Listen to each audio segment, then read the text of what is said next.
kamu.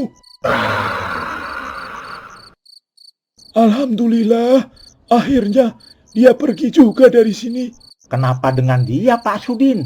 Sudah sering hal ini terjadi di kampung ini. Kami tidak tahu kenapa. Yang saya bisa hanya mengusir sementara. Entah besok mudah-mudahan dia tidak merasuki warga lagi. Buset, ada lagi aja yang kayak gini ya, Bang? Gak di mana-mana kan, Gong? Kata Babe juga seperti itu. Ya sudah, kami pamit dulu ya, Pak. Kami belum beres-beres. Baik, Bang. Sampai besok pagi kita ketemu lagi.